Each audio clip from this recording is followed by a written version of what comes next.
지난주에 소금과 빛의 삶이라는 제목을 갖고 생각을 하고 은혜를 나눴습니다. 오늘 두 번째 시간을 통하여 오늘 가장 많이 사람들이 오해하는 것 중에 하나가 이 소금과 빛의 삶을 산다는 이 내용에 대하여 많은 오해를 하고 있다는 것을 여러분이 아셔야 됩니다. 남의 문제가 아니라 내가 그렇게 생각을 하고 있습니다. 그래서 여러분들이 이 성경적에서 얘기하는 그 소금에 주어지는 그 의미가 뭔가를 분명히 이해해야 너희가 세상의 소금이다, 너희가 세상의 빛이다 하는 그 말의 의미를 깨달을 수가 있습니다. 오늘 여러분이 그 말씀을 제대로 이해하지 못하면 오늘 첫 번째, 소금이 만일 맛을 잃으면 무엇으로 짜게 하려 아무 쓸데없어 밖에 버려져 사람들에게 밟힌다, 이런 말씀들이 부담이 되지 않습니까? 여러분 지금 소금의 삶을 살고 계세요? 일반적으로 생각하는 것처럼 소금이 맛을 내는 것처럼 너는 세상에 영향을 주는 삶을 살아야 되고, 소금이 부패를 방지하는 것처럼 세상이 부패하지 않도록 그 역할을 감당해야 되며, 소금은 자신을 넘어서 맛을 것처럼 너희 자신을 희생하여 세상에 영향을 끼쳐야 한다는 그 말씀으로 이해를 한다면 그런 삶을 살고 계시냐 말이에요. 그럼 여러분 밖에 벌어져 밟히는 사람들이 된다고 지금 얘기를 하고 있지 않습니까?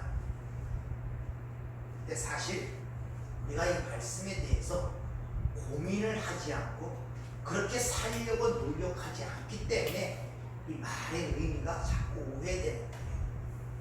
여러분이 진정 하나님의 말씀을 사모하고 그 말씀대로 살려고 생각을 하면서 어떻게 하면 소금의 삶을 살까? 어떻게 하면 빛의 삶을 살까? 그렇게 수고와 노력과 인간적 행위와 그런 걸 모든 걸 해보는 사람이 오늘 와서 소금의 의미가 그런 거였구나, 빛의 의미가 그런 거였구나 할 때 그 짐이 확 벗어나며 하나님을 찬양할 수가 있는 것입니다. 근데 평소에 그런 생각도 안 하고 해보려고 노력하지 않은 분들은 아무리 오늘 여기서 소금이 이런 거다, 빛이 이런 것이다, 내 삶에 아무런 감흥이 오질 않아요. 아무런 감동도 없습니다. 그저 그런 얘기고, 그냥 뭐 교회에서 듣는 얘기나 저 학교에서 듣는 얘기나 다 착하고 선하게 살고 남을 도우며 살라는 그런 식으로 거의 들어갑니다. 그럼 하나님이 복을 주시고 행복하게 될 것이다, 평강을 주실 것이다, 그런 것이 꽉 차 있어갖고 안 벗어집니다.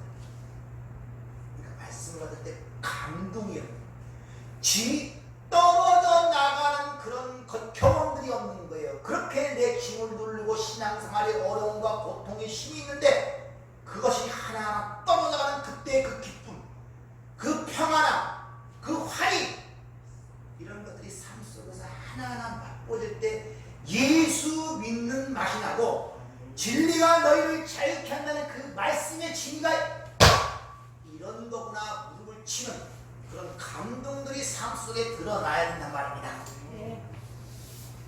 그래서 여러분들이 좀 숙고를 하세요. 고민을 하세요. 고민. 이게 진짜 그런 말씀입니다. 지난주에 말씀드린 것처럼 성경에서 소금이라는 단어가 나올 때 그것은 항상 변치 않는 그 소금의 성질에 의한 것을 이용하여 하나님의 영원한 언약을 소금 언약이라는 말로 표현하는 것을 통하여 그 소금이 주는 의미를 말씀해 드렸습니다. 소금은 절대 변하지 않습니다. 화학적 성분이 수천 년이 지나도 그건 절대 변하지 않아요.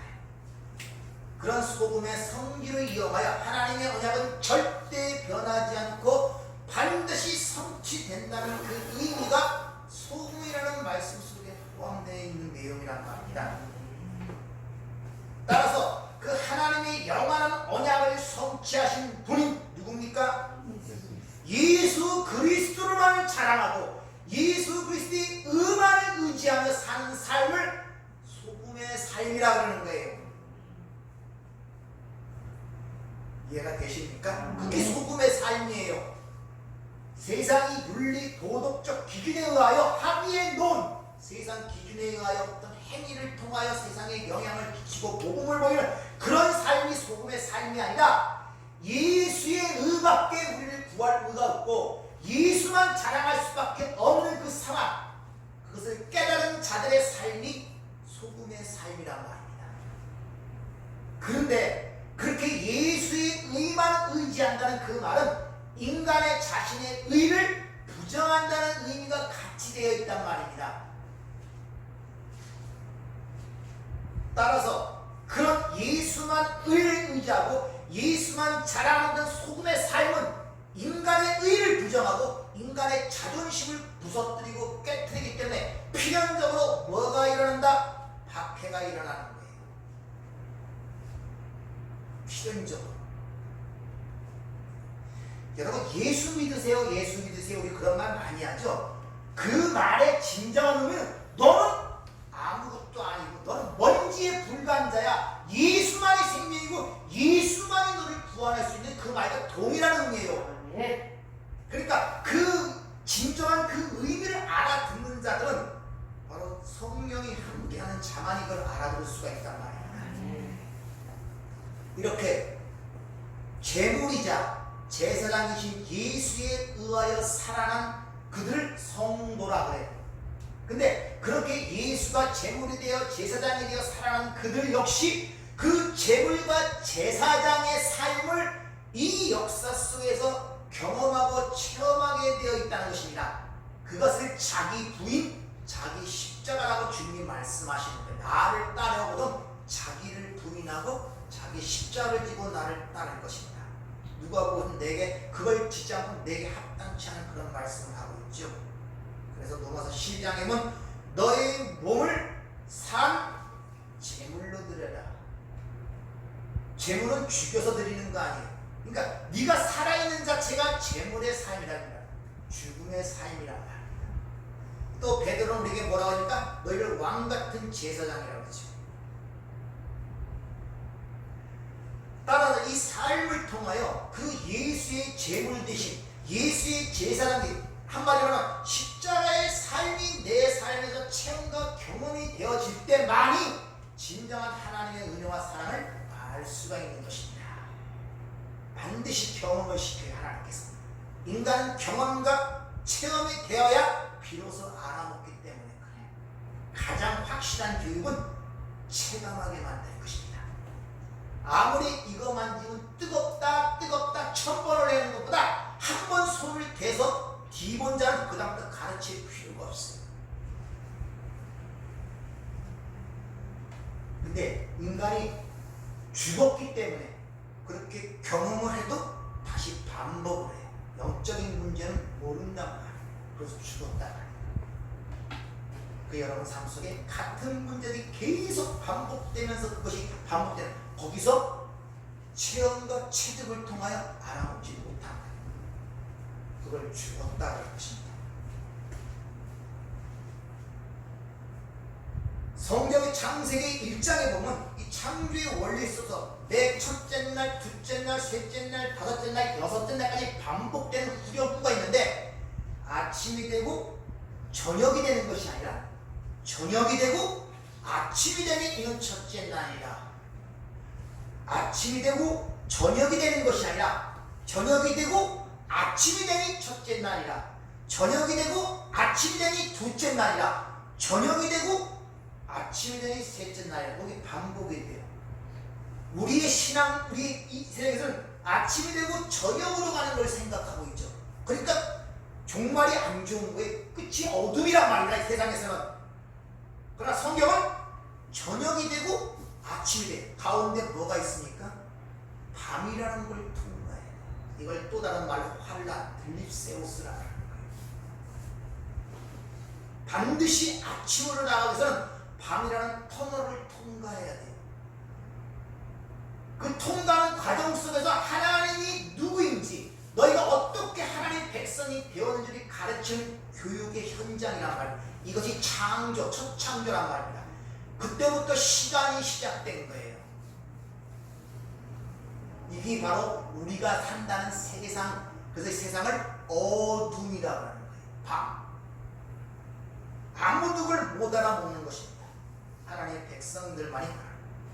예수가 그렇게 아침에 광명한 빛이 되기 위하여, 그래서 바로 저녁, 아침서부터 저녁이 아니라 저녁으로 오셔서 어둠으로 오셔서 그 밤을 통과하여 십자가의 삶을 통과하여 부활에 이른 것입니다. 그게 제물의 삶이고 산 제물의 삶이고 제사장의 삶이었단 말입니다. 똑같아요. 그리고 그와 예수가 가신 그 길을 똑같이 영으로 연합되어 같이 가는 것입니다. 따라서 여러분 삶 속에 나타나는 모든 것들은 그걸 경험하기에 여러분이 허락한 교부제와 시청각 자료라는 것을 깨달으셔야 돼요.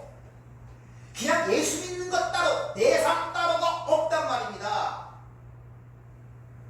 하나씩 10가지 뭐냐? 하나님이 가르치고 그분의 은혜와 사랑이 뭔가를 가르치는 거란 말입니다.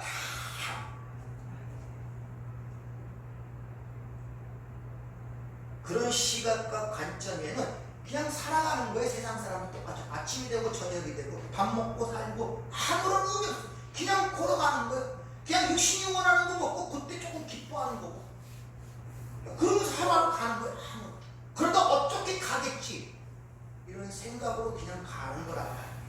그러니까 기쁨이 없어요.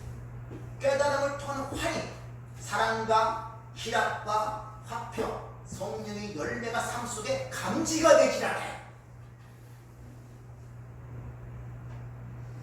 너희 안에 하나님 나라가 있다고 주님을 말씀하시는데 너희가 이미 이 땅에 하나님 나라를 살고 있다고 성경은 우리에게 이야기를 하는데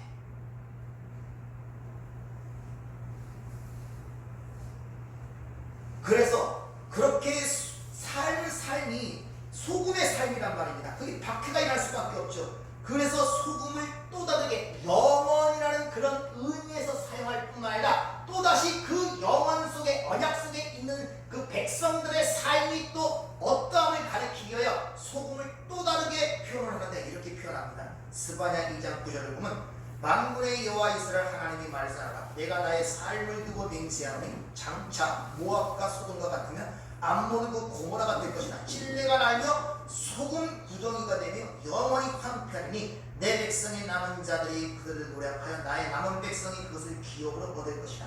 모압과 암몬 족속에 멸망당할 것을 지금 예언하는데 모압과 암몬은 바로 소돔과 고모라에서 탈출한 룻이 자기의 딸들과 근친 상관하여 난 자손들이 암몬과 모압 자손입니다. 그들의 멸망에 그 멸망과 심판과 저주를 뭐라고 해요? 소금 구둥이라고 얘기해요. 그리고 돌아보지 말라 했던 것을 돌아봄으로 말미암아 소금 기둥이 된 사람이 있죠. 노새처. 주님이 누가복음에서 노새처를 기억하는 거죠. 그러니까 소금은 또 다른 의미에서 뭐가 있느냐? 하나님의 심판과 저주라는 의미가 소금이라는 의미 속에 같이 함의되어 있다는 것을 여러분들이 아셔야 됩니다. 시편 107편 33절을 보면 여호와께서 강이 변하고 광야가 되게 하시며 샘이 변하여 마른 땅이 되게 하시며 그 주민의 악으로 말미암아 옥토가 변하여 염전이 되게 하실 것이다. 염전, 소금밭이 되게 한단 말입니다. 이같이 하나님의 심판과 저주를 얘기할 때 소금밭, 염전, 소금 구덩이로 얘기하고 있습니다. 그러니까 성경에서 소금이라는 것은 영원 불변한 하나님의 언약을 뜻을 갖고 있는 동시에 하나님의 심판과 저주를 같이 갖고 있는 의미예요.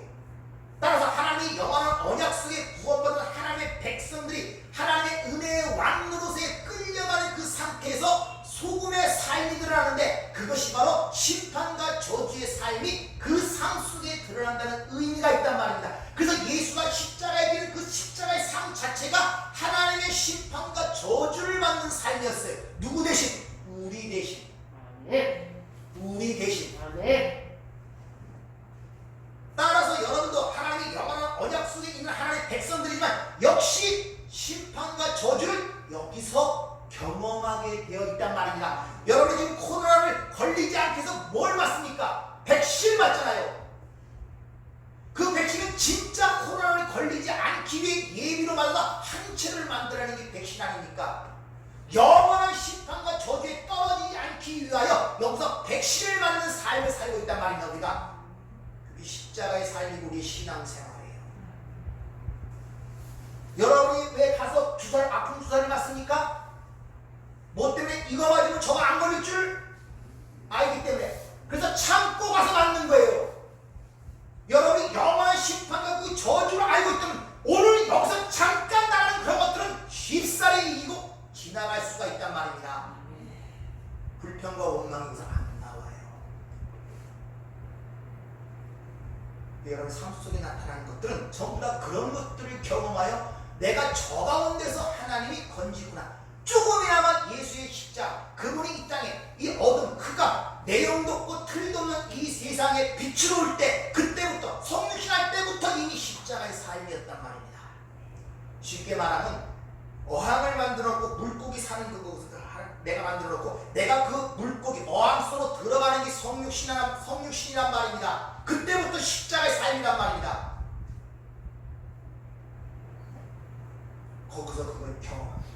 거기서 하나님만 온전히 순종하고 곧 하나님만 사랑하는 결과로 그 심판과 저주의 그 과정, 반의 과정을 터널하여 부활, 에게이로 이로사 아나스테미 부활하셨단 말입니다. 영생을 가졌고 그것을 우리에게 주셨단 말이에요. 근데 그걸 무엇인지 알아야 되잖아요. 말로만 알아듣는 것이 아니라. 그러니까 여러분이 그런 과정을 겪도록 하나님이 글로 밀어 넣는 것을 박해 디오코라 그랬잖아요. 그래야 진정한 그 은혜에 대한 찬송과 감사가 나온단 말입니다. 말이 은혜 감사지 진짜 아십니까? 진짜 여러분이 어떤 상태에서 건진받는 걸 아시냔 말이에요.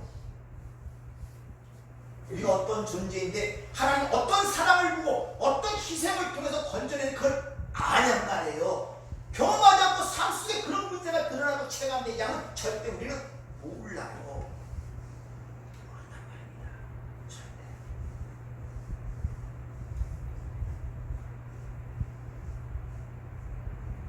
따라서 영원한 소금 언약에 들어가 있는 성도는 반드시 심판과 저주의 현실을 함께 경험하게 된다는 의미를 전달하는 것이 너희가 세상의 소금이다 라는 말이란 말입니다.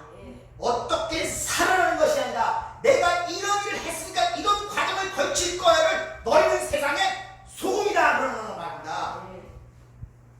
이 똑똑한 인간들이 이런 말을 알아들 때 내가 소금의 상을 받아야지. 행동하기 전에, 내가 무엇을 하기 전에 먼저 하나님의 은혜를 알기를 노력하세요. 그 하나님의 사랑을 알기를 소원하세요. 은혜와 사랑을 알지 못하고 나타나는 모든 행위는 자기 의를 위한 것입니다. 그래서 고린도 13장 사랑이 없으면 산을 옮길 만한 믿음이 있을지라도 천사의 방어를 할지라도 자기 몸을 불사르게 베어줄지라도 소용없는 것입니다. 먼저 하나님의 은혜를 깨달으라고 하세요. 그 사랑을 하려고 노력하세요. 마가복음 9장 48절에 보면 주님이 이런 말씀을 하시죠. 거기는 구더기도 죽지 않고 불도 꺼지지 아니하노라. 사람마다 불로서 소금 침탕을 받으리라. 소금은 좋은 것이로되 만일 소금이 그 맛을 입으면 무엇으로 입을 짜게 하리요. 너희 속에 소금을 두고 서로 화목하게 하라.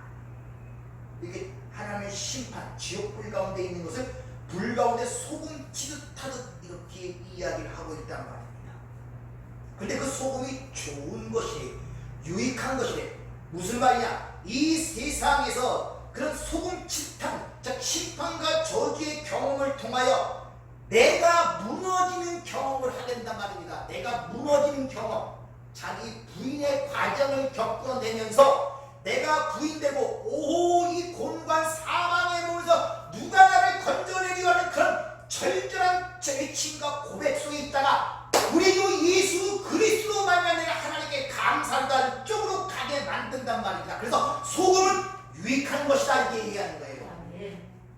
그것은 그래서 고린도서 3장 15절 이를 불 가운데서 얻는 구원이라 될 것입니다.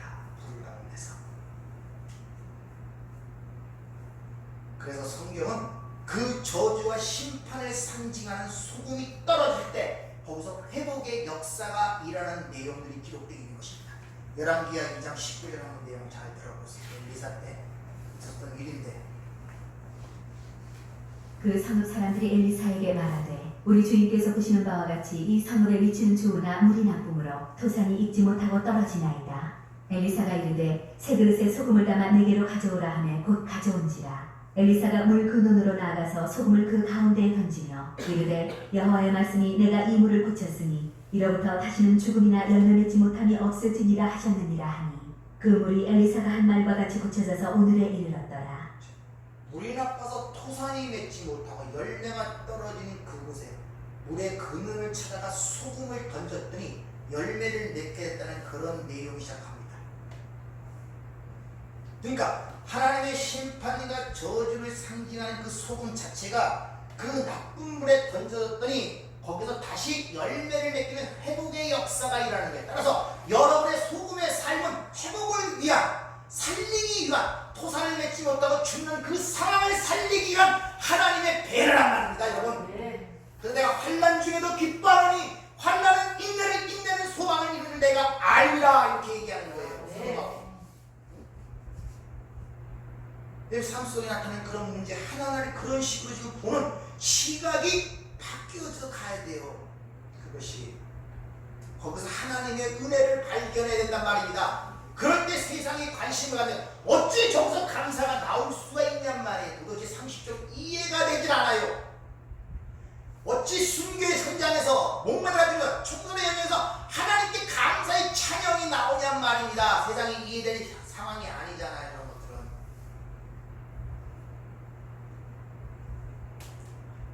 따라서 소금이라는 핵심은 성경 전체가 그렇듯이 예수 그리스도의 십자가를 의미한다는 거죠. 그게 소금의 의미예요.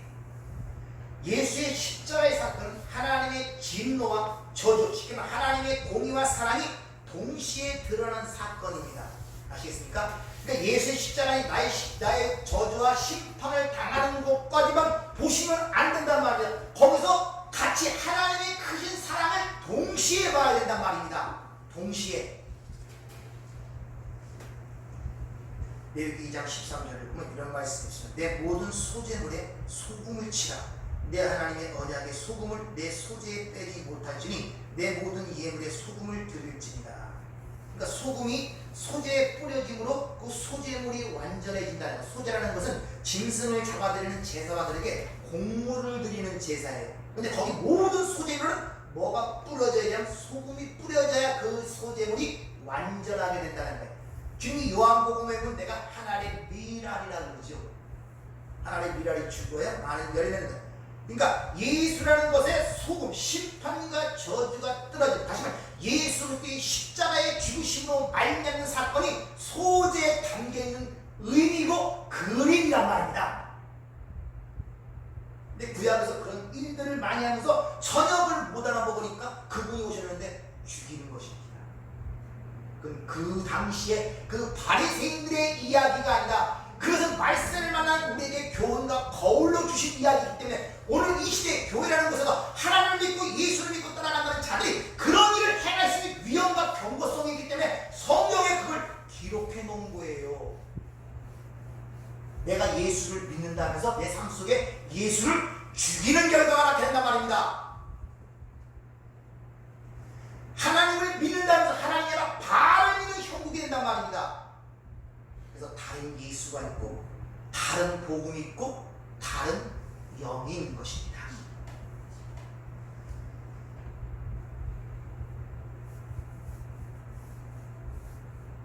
따라서 그 예수님의 죽으심에 의하여 새롭은 피조물로 창조된 하나님의 백성들은 이제 그 삶 속에 예수님의 그 은혜와 공로만을 자랑하게 됨으로 말미암아 그 이면 속에는 그 인간의 의를 부정하고 인간의 자존심을 꺾는 행위이기 때문에 세상으로부터 박해가 온다는 것입니다. 그것이 소금의 살, 양면성을 갖고 있는 것입니다. 자, 이해되셨죠? 너희 세상의 빛이라는 말이 보면 앞에 소금이라는 말의 의미한 논리를 여러분이 쫓아듣기 위해서는 이 너희 세상의 빛이라는 말이 대부분 나타나실 거 아닙니까? 자, 창세기 1장에 보면 이 세상에 아무것도 없었어요. 혼돈하고 공허, 틀도 내용도 없었습니다. 근데 거기에 시간이 창조됩니다. 역사가 창조되는데 어떻게? 그 하나님이라는 존재는 사실 우리가 감지가 되질 않아요. 그분은. 그래서 창세기 1장 1절이 시작될 때도 하나님의 상징하는 알레프로 시작되는 것이라 베레스트, 베레트 두 번째 문자인 베이트로 시작됩니다. 하나님은 너희들 성경은 하나님을 설명하지 않습니다. 하나님이 있는 것으로 상정하고 말을 해. 그냥 하나님이 누구이고 이런 것들을 스스로 설명하지 않아요. 하나님이 계신 걸로 인정하고 그냥 가라사대 이렇게 나갑니다. 그렇게 시간이 창조되고 이 땅이 창조되는데 그걸 어떻게 드러나느냐? 빛으로 들어가요. 하나님이 빛으로 들어갑니다. 그 하나님이 이 역사 속에 들어올 때는 우리가 감지할 수 있는 유일한 방법은 빛으로밖에 감지가 되지 않습니다. 그 빛이 오서 그 빛으로부터 비로소 창조가 시작이 되죠. 다시 말하면 이 우주 만물의 창조의 주관자는 하나님이심을 빛이 첫 번날에 드러남을 통하여 우리에게 지금 설명을 해주고 있는 것입니다. 근데 그 빛이 보이는 것들을 창조한 다음에 묻어드니까 인간과 소통할 수 있는 육신으로 빛이 육신을 입고 오신 분이 바로 예수 그리스도인 것입니다. 그래서 요한복음 1장 이렇게 시작이 되죠. 태초에 말씀이 계십니다. 이 말씀이 하나님과 함께 계셨으니 이 말씀은 곧 하나님이시라. 그가 태초에 하나님과 함께 계셨고 만물이 그로 말미암아 지은 바 되었으니 지은 것이 하나도 그가 없이 된 것이 없느니라. 그 안에 생명이 있었으니 이 생명은 사람들의 빛이라.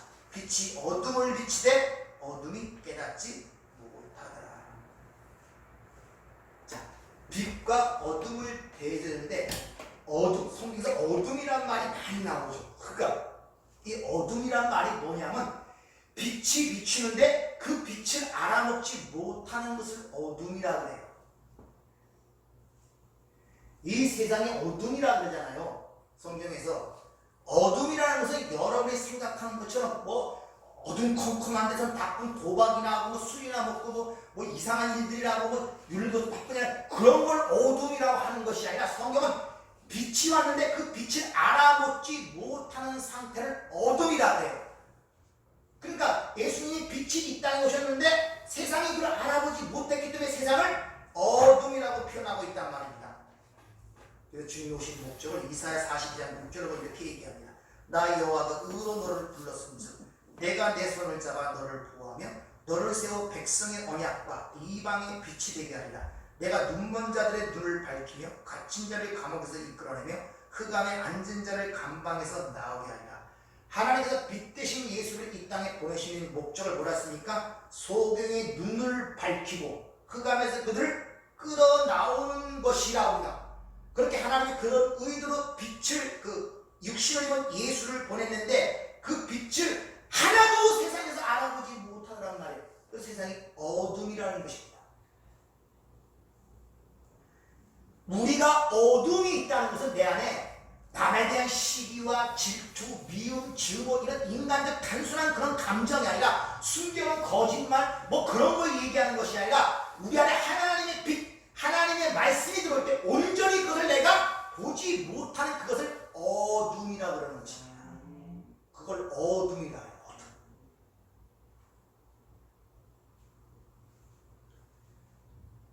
그래서 그 어둠에 있는 자들을 주님께서 항상 소경을 통해 비교를 많이 하시죠. 요한복음 9장 39절에 보면 예수께서 이르시되 내가 심판하러 세상에 왔으니, 그러니까 어둠의 소경의 눈을 밝히고 어둠에서 그를 끌어내는 사건을 또 어떻게 심판이라고 얘기를 합니다. 심판하러 세상에 왔으니 보지 못하는 자들을 보게 하고 보는 자들이 맹인이 되게 하려 함이니 하시니, 바리새인 중에 예수와 함께 있던 자들이 이 말씀을 듣고 이르되 우리도 맹인인가? 예수께서 이르시되 너희가 맹인이었다면 죄가 없으려니와 본다고 하니 너희 죄가 그대로 있느니라. 보는 것과 보이지 않는 것, 맹인, 소경을 죄라는 문제와 같이 연결시켜 있는 거예요. 그러니까 죄가 무언가를 보지 못하는 것으로 지금 얘기를 하고 있단 말입니다. 예수님께서 이 땅에 심판하러 오셨다 하는 그 말은 아까 소금이 갖고 있는 의미가 심판과 저주라고 하죠. 소금을 던지러 왔다는 거, 쉽게 말하면. 여러분 가을 됐으니까 이제 뭐합니까? 저기 뭐야, 배추 갖고 담는 거 김장하시죠? 김장할 때 제일 먼저 하는 게 뭡니까? 소금 뿌리죠. 왜 뿌립니까? 뿌리죠. 푸석푸석하고 살아있는 것을 소금을 뿌려서 확 죽입니다. 그래야 맛이 나거든요. 그 일을 하러 오셨단 말이에요. 근데 소경, 진짜 소경된 자리 자기들이 본다고 한다는 거예요. 그렇게 니들이 못 본다고 하면 차라리 죄가 없는데 본다고 하니 죄가 그저 있다고 이렇게 말씀하시죠. 즉 소금은 보지 못하는 자들을 보게 하는 신이 있는 동시에 보는 자들을 본다고 하는 자들을 보지 못하게 하는 능력이 있는 것이 또한 소금의 의미임을 여러분들이 아셔야 된다는 말입니다. 따라서 하나님의 백성들에게 하나님의 소금, 하나님의 소금을 확 뿌리면 제일 먼저 뭘 깨닫게 되겠습니까? 내가 소경입니다. 내가 죽은 자입니다. 내가 죄인입니다. 를 깨닫게 돼요. 자기 부인이 일어난단 말입니다. 배추가 풀이 죽듯이 팍 죽어버리는 거예요. 나는 보지 못합니다. 나는 죄인입니다. 티끌인다는 그 자리로 내려간다는 거예요. 그렇게 소경대임을 자각하는 자들은 빛을 구하게 돼 있죠. 그들의 빛이라는 거예요.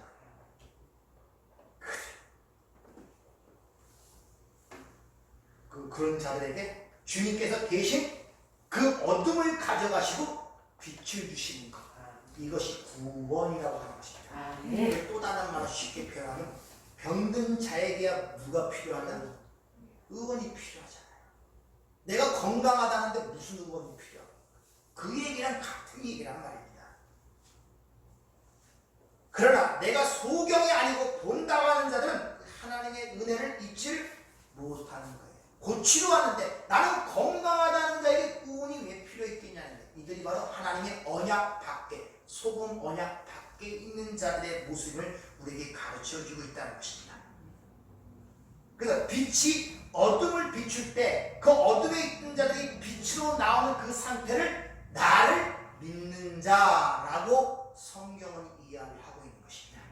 그걸 에베소서 5장 13절에 이렇게 표현합니다. 책망받는 모든 것이 빛으로 말미암아 드러나나니. 책망, 엘렌코.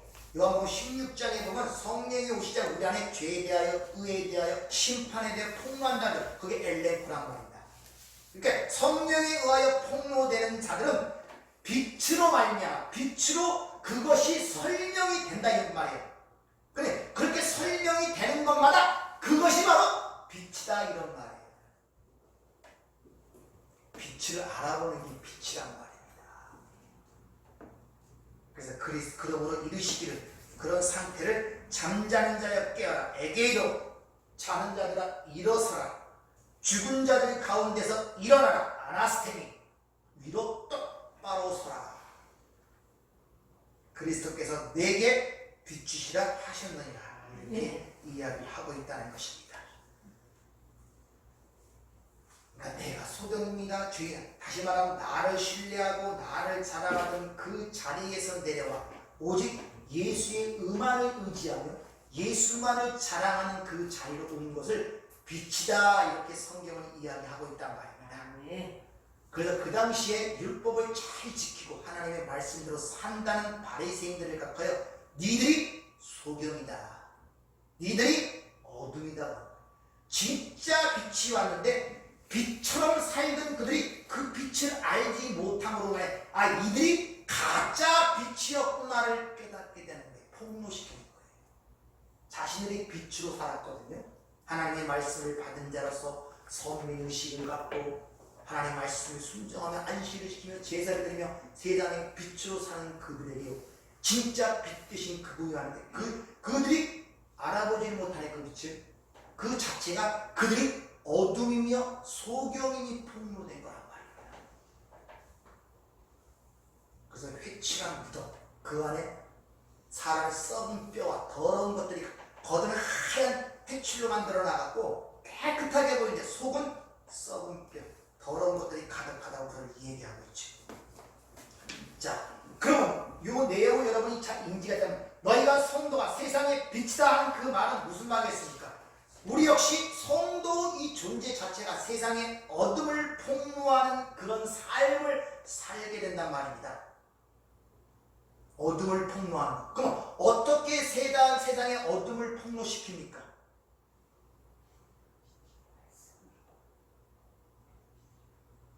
어떻게 어둠을 폭로시킵니까?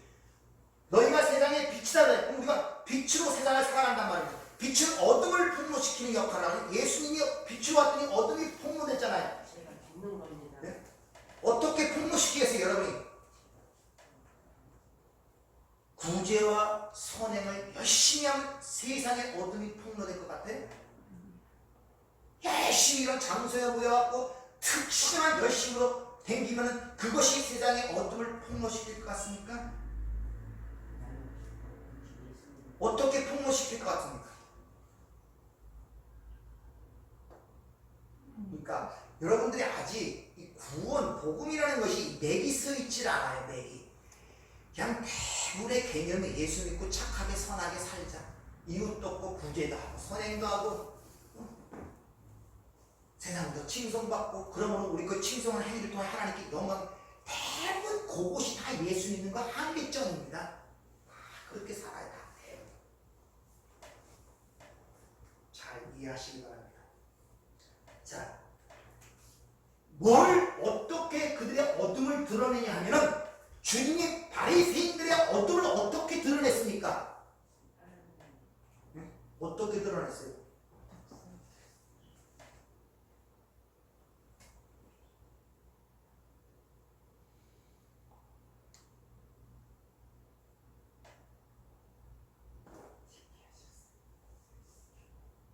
바리새인들이 그때 어떻게 살았어요?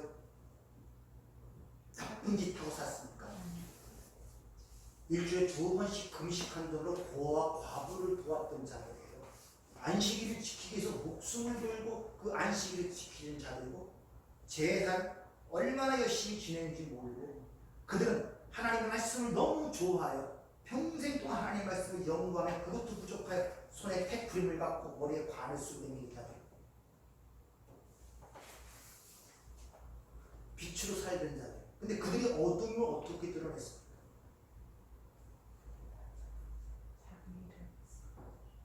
자, 그럼 그걸 거꾸로 질문해 보세요. 하나님이 받으시는 유일한 착한 행위는 뭐겠습니까?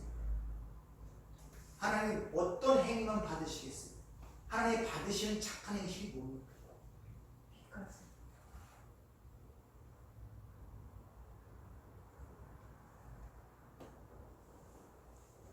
하나님 중심에서 잘못 내가 가르쳤는지. 예수 그리스도만 받고 있습니다.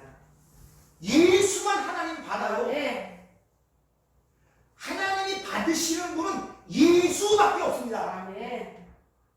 어떤 인간의 행위도 하나님은 안 받으세요. 아멘. 여기까지 이해되십니까? 아멘. 그러면 그렇게 세상적으로 착하게 산다는 그들의 너희들이 어떤 착한 행실도 하나님 기뻐하고 받지 않아. 오직 예수만 받고 예수의 의만 의지해. 예수만 믿어야 영광을 받고 예수만 믿어야 너희가 천국 갈 수 있어. 그렇게 전했을 때 이 땅에서 그렇게 빛처럼 살던 그들의 가면 속에 살던 그들이 어떻게 반응하겠습니까? 쉽사리 얘기를 해보세요. 자, 여러분 세상에서 의인이라고 생각하는 사람 누구 있어? 딱 내가 이 사람은 진짜 의인이고 진짜 세상에서 그냥 누굽니까? 머릿속에 하나 딱 지금 떠올려 보세요. 자, 제 같은 경우에는 자, 슈거이처를 잘 아시죠? 누구나 다 알죠. 그분은 목사야를 태어나서 5개 박사학위를 가진 분이에요. 아프리카 우지에 가서 그 원주 평생 헌신한 사람입니다.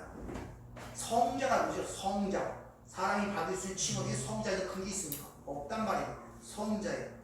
그 사람들 그걸 다 기독교뿐만 아니라 온 세상이 그를 다 성자로 칭송하고 다 추구하고 저런 삶을 살아야 돼라고 다 칭송하며 칭송합니다. 근데 어느 날 갑자기 한 사람이 나타나더니 그런 거 하나님께 인정 안 돼. 그러다 절대 천국 못 가고 영생 못 가. 오직 예수만 하나님 받으시기 때문에 예수의 십자가만 믿어라고 전했을 때 어떤 반응이 나겠습니까? 돌 맞아요. 네가 뭔데? 너는 그렇게 살았냐? 세상으로부터 막 벌떼같이 일어나서 돌 맞아 죽는다니까요. 그게 어둠을 드러내는 방법이에요. 아시겠습니까?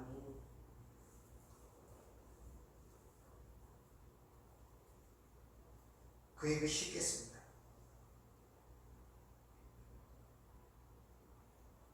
너 평생 동안 네 자신을 버리고 안 돼.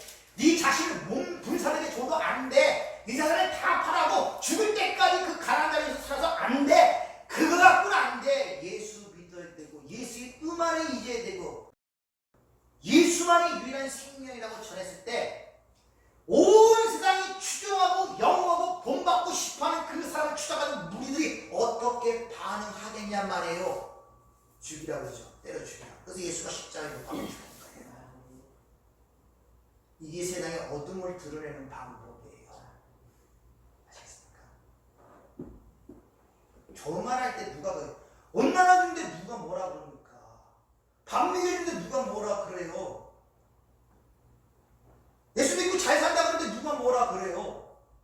예수 믿는 병 낫는다고 누가 뭐라 그러냐고요? 세상의 빛처럼 산다는 그들에게 가서 그거는 아무 소용이 없어라고 한번 얘기해보세요. 어떤 반응이 일어나는가? 따라서 이 세상의 빛이라는 성도는 세상의 빛을 비추고 세상에 영향을 비치고 세상을 아름답게 만들라는 그런 의미가 아니라 이 어둠을 위장하고 있는 가면과 위선을 확 벗겨버리는 거예요. 이게 빛의 삶이에요. 그 박해가 어디로부터 일어난다? 내 안에서. 여러분이 갖고 있는 가면, 위선이 먼저 확 벗겨져야 돼요. 내가 얼마나 추악한 존재를 스스로 감지를 해야 된단 말입니다. 그래서 사도 바울처럼 오호 이 사망의 몸이라는 절절한 고백과 그런 외침이 나와야 된단 말입니다. 나는 저 사람보다 괜찮다? 그 가면 벗어야 돼요. 그래야 비로소 화평이라는 길을 하는 거예요. 남들과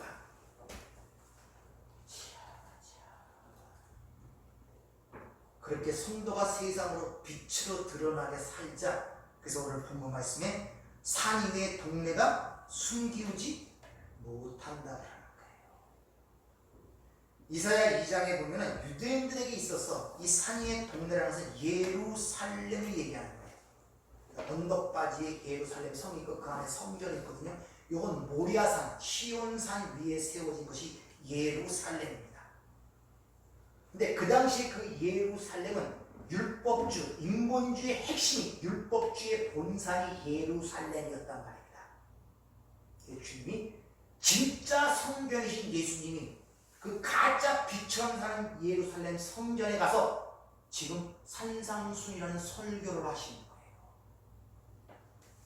그러니까 그들이 가면이 확 벗겨지기 시작하는 것입니다. 율법주의가 폭로되기 시작한단 말이에요. 그래서 마태복음 23장을 보면 23장 전체가 이 율법주의 핵심인 바리새인과 서기관들에 대한 신랄한 하나님의 경고의 말씀입니다. 마태복음 23장 16절부터 28절까지 한번 말씀을 한번 잘 들어보세요.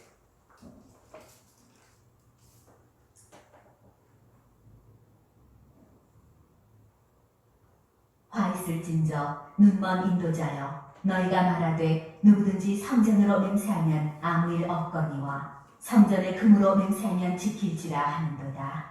어리석은 맹인들이여 어느 것이 크냐 그 금이냐 그 금을 거룩하게 하는 성전이냐. 너희가 또 이르되 누구든지 제단으로 맹세하면 아무 일 없거니와 그 위에 있는 예물로 맹세하면 지킬지라 하는도다. 맹인들이여 어느 것이 크냐 그 예물이냐 그 예물을 거룩하게 하는 제단이냐. 그러므로 제단으로 맹세하는 자는 제단과 그 위에 있는 모든 것으로 맹세하며 또 성전으로 맹세하는 자는 성전과 그 안에 계신 이로 맹세하며 또 하늘로 맹세하는 자는 하나님의 보좌와 그 위에 앉으신 이로 맹세하니라. 화 있을진저 외식하는 서기관들과 바리새인들이여 너희가 박하와 회향과 금채의 11조는 들이되 율법에 더 중한 바 정의와 긍휼과 믿음은 버렸도다. 그러나 이것도 행하고 저것도 버리지 말아야 할지니라. 맹인된 인도자여 하루살이는 걸러내고 낙타는 삼키는도다. 화 있을진저 외식하는 서기관들과 바리새인들이여 잔과 대접의 겉은 깨끗이 하되 그 안에는 탐욕과 방탕으로 가득하게 하는도다. 눈먼 바리새인이여 너는 먼저 안을 깨끗이 하라. 그리하면 겉도 깨끗하리라. 화 있을진저 외식하는 서기관들과 바리새인들이여 회칠한 무덤 같으니 겉으로는 아름답게 보이나 그 안에는 죽은 사람의 뼈와 모든 더러운 것이 가득하도다. 이와 같이 너희도 겉으로는 사람에게 옳게 보이되 안으로는 외식과 불법이 가득하도다.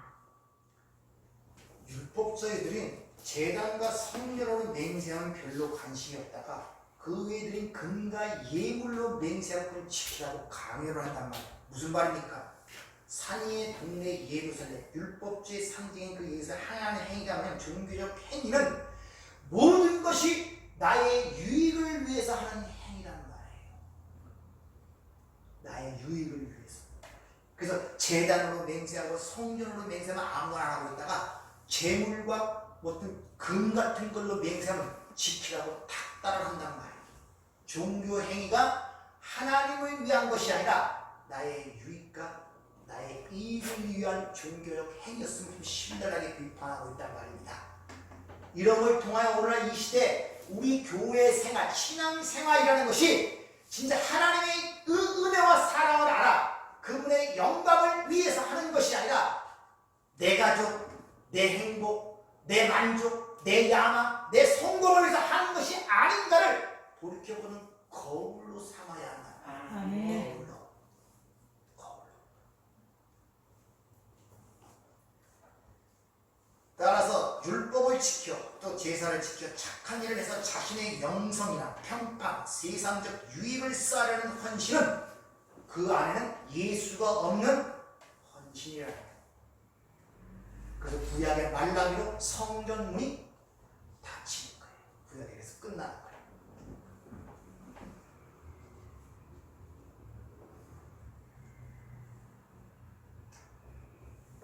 그래서 바리새인들의 행위를 회칠한 무덤, 겉으로는 아름답게 보이지만 그 안에 죽은 것들과 더러운 것들이 가득하다. 이렇게 얘기해요. 이 코로나 실패를 통한 그런 것들이 지금 교회 그 안에 있는 것들이 무엇인가를 적나라하게 지금 폭로시키는 것입니다. 뭘 얘기를 하고 있는가?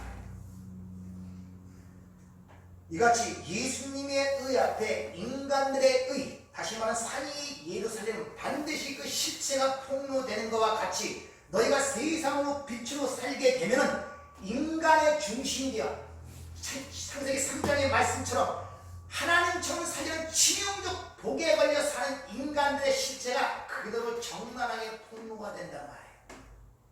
네, 인간의 모든 것들은 성경은 부인하기 때문에 누구만 예수만이 유일한 생명이며 길이며 진리라는 것을 그들에게 이야기할 때 그들이 지금까지 올인하며 살았던 인생의 모든 것들이 불교적으로 공동탑이 무너지냐 공동탑이 무너지는 결과를 맞게 되니까 거기서 그런 것을 싫어하는 하나님의 백성들은 아이고 내가 어찌해야 될 건가 하나님께 돌아오지만 하나님의 백성이 아닌 자들은 돌을 던져 그 빛을 끄려고 한단 말입니다. 이게 주님께서 지난주에 말씀드린 것처럼 그런 세상의 양으로 보내시죠. 거기에 대응할 어떤 도구를 주지 않습니다. 그러니까 우리도 예수님처럼 맞아 죽는 것입니다. 그래서 이 하나님의 말씀들을 오해한 게 중세 교회 십자가운 전쟁. 십자가운 전쟁이 지금 이슬람 사람들이 뭐 폭탄을 들고 성전이라고 하죠. 성전. 신의 싸움이라고 자기 몸을 폭사시켜서 하는 짓을 하잖아요. 테러군자들이. 그들 성전이라. 그 성전이라는 단어가 종교를 이 기독교에부터 나왔어요. 중세교에서. 그들은 성전이라 해서 이방 민족들이 야진이 멸절하는 가나안 보내는 전에 그 말씀을 문자적으로 봐서 진짜 임신부의 배를 갈라 태아까지 죽이는 잔혹한 짓을 엄청나게 저질렀습니다. 누구의 이름으로? 하나님의 이름으로.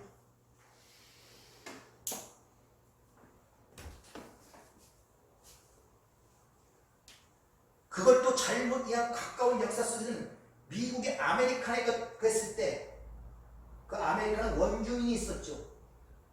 그것을 그들은 성경적으로 가나안 땅이라고 생각하고 그 원주민들을 다 멸절하는 그 구약의 말씀을 그대로 갖고 목사들도 그렇게 전했고 그들이 가서 거기서 원주민 2천만 명 아니 거의 계속 2억인가 그게 죽였어요. 원주민들. 아메리칸 거기 인디언들. 그러면서 하나님이 자기 믿는 백성들에게 주신 땅이라고 생각하고 아무런 꺼리낌 없는 게 종교의 피해가 여기 있단 말입니다. 하나님 말씀을 왜곡하면 사람을 죽여서 가책이 없어요. 하나님의 이름을 죽이기 때문에. 이런 일들이 역사 속에 반복되어 보여지는데, 이미 구약에서도 보여지는데 그걸 올바르게 이해하지 못하니 문자적으로 받아버리는 거예요. 그러니까 그대로 해야 하는 거예요. 이게 얼마나 안타까운 일입니까? 여러분도 혹시 그렇게 정죄하고 있지 않습니까? 주위 사람들을. 마귀의 자식이 사람을 보면서 마귀가 뭔지 좀 나한테 실패하면 그게 마귀의 자식입니까?